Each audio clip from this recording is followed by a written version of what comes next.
Have you ever looked at someone's perfect life and felt like you were failing? Maybe you saw friends' vacation photos and suddenly your weekend felt empty. If you've ever felt trapped comparing yourself to others, this story is for you. Once upon a time in a peaceful village, there lived a young woman named Maya. She owned a small flower garden with beautiful roses, daisies, and tulips. Every morning she tended her flowers with love and care. But Maya had a problem destroying her happiness. She couldn't stop comparing herself to others.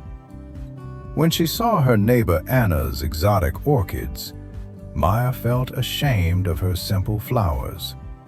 When her friend Lisa posted pictures of her city house, Maya felt embarrassed about her small cottage. When she heard her cousin Sarah opened her third bakery, Maya wondered if she was wasting her life. Every evening, Maya sat by her window, watching other people's lives and feeling smaller and smaller. She began neglecting her garden, spending hours looking at what others were doing instead of nurturing what she had. Her roses wilted, her daisies lost brightness, and her tulips drooped sadly. One morning, Maya woke up feeling heavy with sadness. She had spent the night on social media, seeing everyone's perfect moments. As she walked through her dying garden, tears filled her eyes. "Why can't I be successful like everyone else?" she whispered. Just then, an old gardener named Samuel appeared at her gate. Samuel was known for his wisdom and magnificent garden that bloomed all year round. "Maya, my dear," Samuel said gently, "your beautiful garden is struggling. What troubles you?" Maya looked at him with tired eyes. "I'm tired of being ordinary. Look at Anna's orchids, Lisa's success, Sarah's business empire. I'm just a simple flower grower. I feel like I'm failing at life." Samuel asked Maya to follow him to a nearby hill where they could see the entire valley below. "Maya, what do you see?" Samuel asked. "Everyone's lives, everyone's success, everyone's perfect gardens," Maya replied sadly. Samuel smiled. "But what season is Anna's orchid garden in right now?" Maya looked carefully. "It's not blooming. Her garden looks bare." "And the farmer's wheat field?" "Just green shoots, nothing impressive." "And the apple orchard?" "Just trees with leaves, no fruit." Samuel turned to Maya. "My dear child, you are comparing your spring to someone else's summer, your chapter 3 to someone else's chapter 20. Every garden has its own season. Every flower has its own time to bloom." He pointed to Maya's garden below. "Your roses bloom in late spring. Anna's orchids bloom in winter. The wheat will be golden in autumn. If the rose tried to bloom like the orchid, it would die." Maya felt something shift inside her heart. "But they seem so much more successful, so much happier." Samuel sat on the large rock. "Let me tell you about Anna's orchids. Her husband left her 5 years ago. She grows orchids because they keep her mind busy during lonely winter months. Her beautiful flowers were born from pain."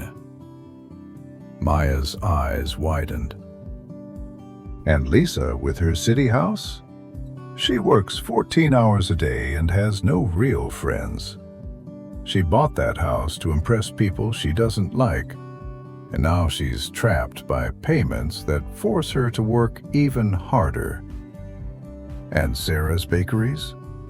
Sarah is so stressed managing 3 businesses that she hasn't baked a single cake for joy in 2 years. Everything is for profit, never for love. Samuel looked at Maya kindly. You see, you're comparing your behind-the-scenes struggle to their highlight reel. But every person carries hidden struggles. So what should I do? Maya asked. Focus on your own garden, your own season, your own path. Your roses are beautiful when they bloom. Your daisies bring joy to children. Your tulips remind elderly people of their youth. You bring something unique to this world. The sunflower doesn't worry. It's not as delicate as the lily. The oak doesn't feel ashamed. It's not as colorful as the maple. Nature doesn't compare. When they reached Maya's garden, Samuel touched one struggling rose. This flower doesn't know about Anna's orchids. It simply focuses on being the best rose it can be. But how do I stop comparing? Maya asked. Samuel smiled. First, stop consuming other people's highlight reels. Second, start a gratitude practice. Third, focus on your growth, not others' achievements. Finally, remember your worth is not determined by comparison. You have value simply because you exist. From that day forward, Maya transformed her approach to life. She stopped watching what others were doing and tended her garden with full attention. She started a gratitude journal.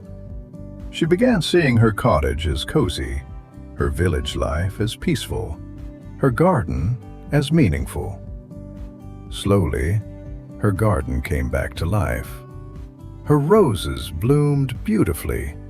Her daisies sparkled with dew. Her tulips filled the air with sweetness. Most importantly, Maya herself began to bloom again.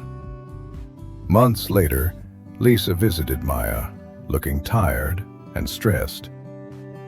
How are you so peaceful? I have everything I wanted, but I feel empty inside. But what if my journey isn't impressive? Lisa asked. A flower doesn't bloom to impress other flowers, Maya replied. Your job is not to impress others. Your job is to live with meaning, joy, and authenticity. By sunset, Lisa decided to return to the village and open a simple bakery where she could create for joy, not profit. Dear friend, you are not behind in life. You are not failing. You are exactly where you need to be in your unique journey. Your timeline is not their timeline. Your success is not their success. Stop watering other people's gardens with your attention and start nurturing your own life. Stop comparing your chapter 1 to someone else's chapter 20. You are the main character in your own story. When you stop comparing it to others, your story is beautiful, meaningful, and completely yours. Subscribe to Tales with English for more stories that remind you that your unique path is worth celebrating.